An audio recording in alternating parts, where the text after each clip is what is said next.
What's up, y'all? All right, so for today, I have some TikTok stories that I want to share with you guys and some actual news stories. Some sad, a lot funny. All right, so let's go ahead and get into it. This first one had me dying, cracking up. Hey, y'all, take a look. This one right here.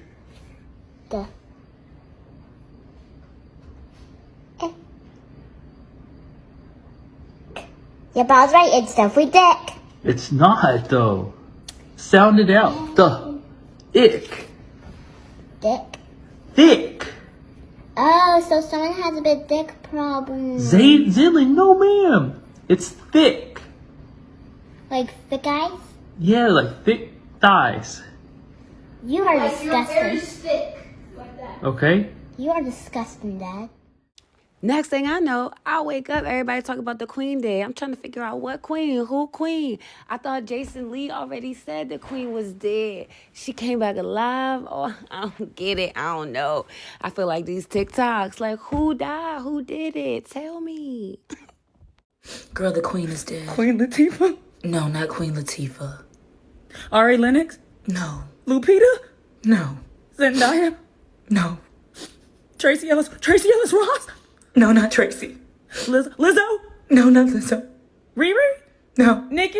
No. Cardi? No. Meg? No. Beyonce? No. Michelle Obama? No, not Michelle. No. All those people are alive. Well, then who the fuck are they talking about? We gonna title this next one, Is it something down there?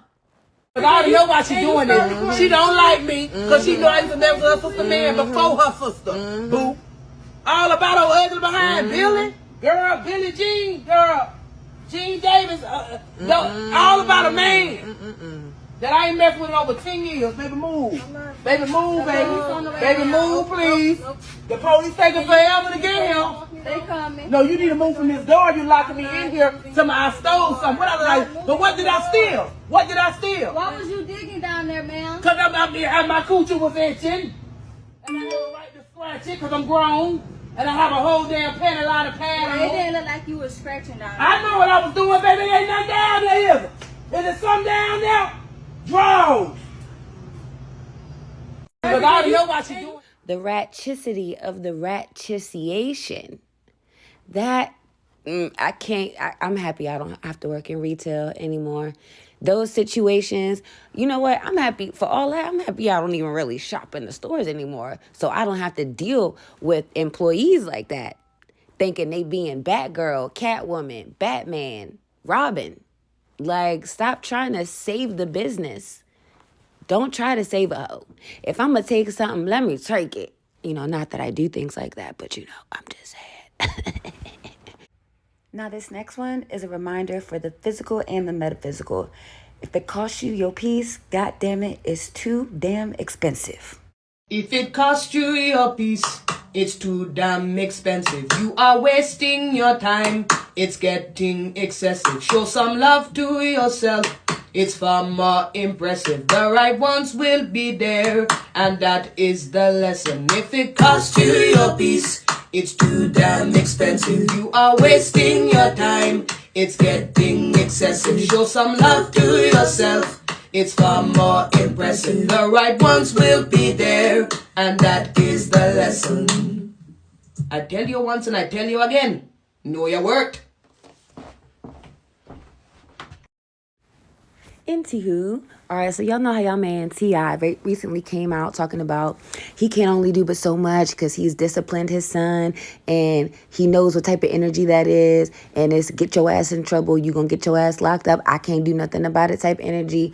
Well, whether he's done that or not, which I don't think he's done it anyway, somebody then recorded him disciplining his little clown of a son.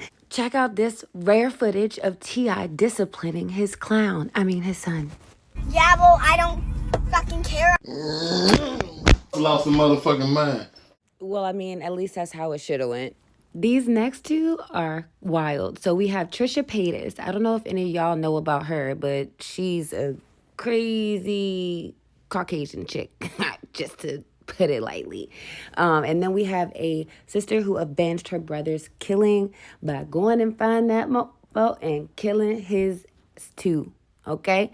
All right, so let's get into it. So, can't lie, definitely not about the front. I did used to watch her content, not so much now because I'm just like over it. But back in the day when story times was a thing, I was definitely into her stuff. But I used to like to watch like story times like that, like I would never do. Like, so all her like little whole story times, I was in it. Like, she was like fucking like whole football teams and like basketball teams, like living her best whole life, you know what I'm saying? But later I watched her when she was with Jason Nash. Like, it was during the pandemic and stuff like that. So like her and Jason had like this crazy like up and down relationship. Like, she's like bipolar and has like depression and he's like bipolar. It was just wild. It was a lot. So, you know, I was watching that. So, but now she's been into possibly, we don't know. She's been into some pregnancy Pron. How do you guys feel about that? I know that, I do know that that's what she does. So I don't know how I feel about that for her. Actually, for her, I think it's, I don't even know. Morally, it's probably not the best thing to do, but that's what she does. Like, she does Pron. She does that. She's been on OnlyFans. She's been on Patreon. She's been, you know, exploiting her body in that way. That's the way she makes money. The only way I find it acceptable is if, yeah, like, that's what you've been doing maybe before you got pregnant. I don't know. I really don't know how to feel about that. I'm not really trying to tell nobody how to make their money or not make their money, because she's definitely making that money. And it's definitely so many different facets of like sex work out here that pretty much anything, even the craziest, nastiest thing that you could think of, is acceptable. And it pays.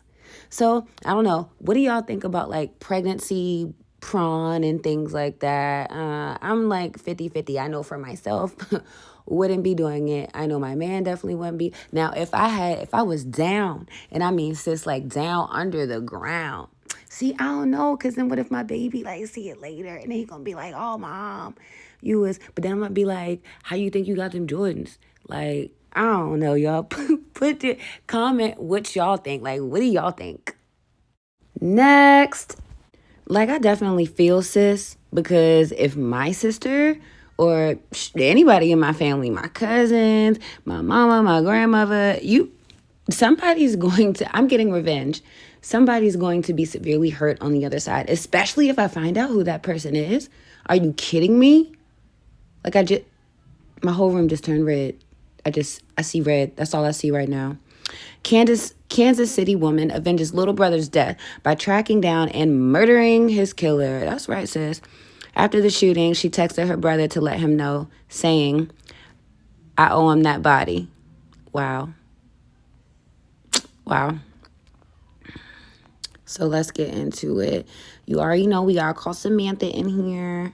Sis was going brazy. No games. Those who knew 16-year-old Jason Ugwa of Kansas City, Missouri, said that he was a smart student and a talented basketball player. Tragically, he was shot and killed in a yet unsolved homicide on the 10th of January, 2021. Heartbroken and enraged, his 21-year-old sister Tatiana Coppage set out for revenge and shot his suspected killer in a drive-by. Ooh, sis was not playing.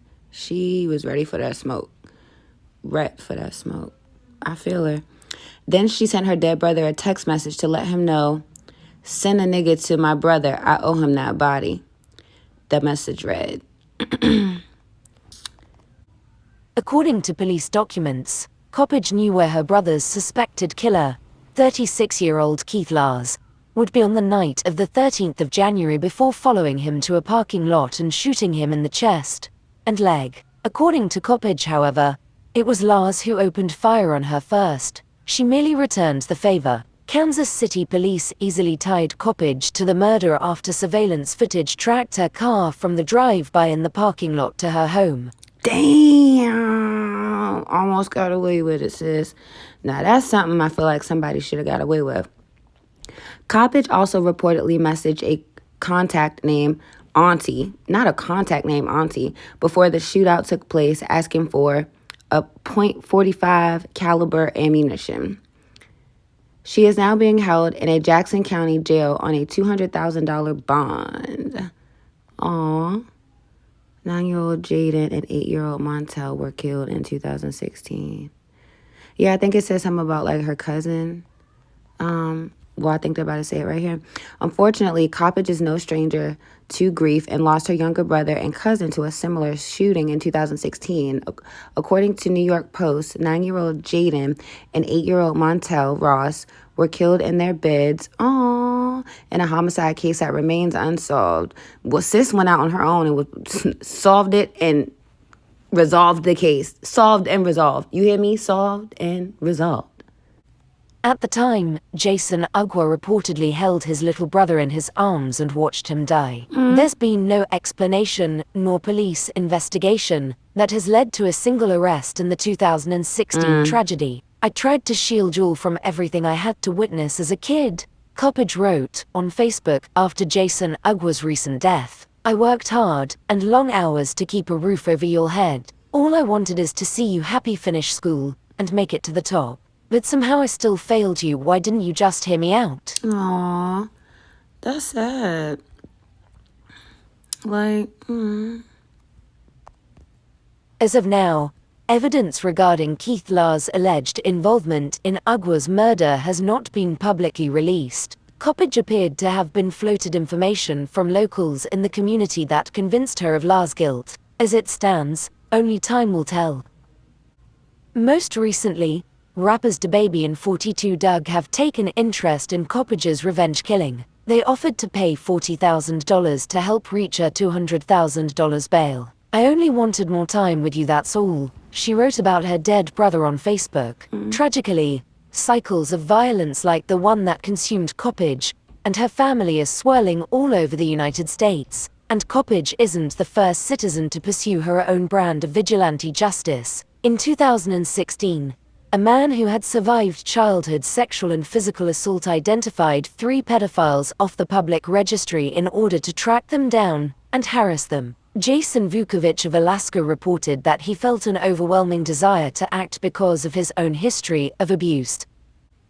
After robbing 3 convicted pedophiles and attacking one with a hammer, Vukovic was sentenced to 28 years in 2018. Like Coppage, he has garnered supporters who commended his revenge. As for her case, police will reportedly continue their investigation, and while Coppage may have felt justified in her actions, she'll likely face charges nonetheless. of course, I think killings like those, like Vukovic did, that 28-year-old, and this girl who avenged her brother's death, I think that they should get off free, scot-free. Like, what are you talking about? If they specifically killed the murderer, like, let them go. Job well done.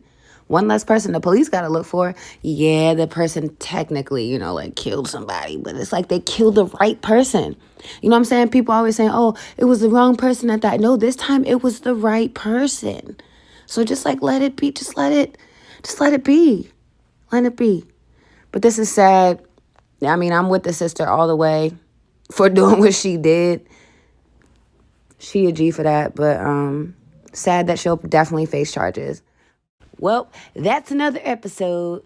Glad y'all were here with me. If you liked it, give it a thumbs up. If you like my content, go ahead and subscribe. I will have something for you guys shortly, probably like tomorrow. I'll be bored out this joint. All right, y'all. Peace.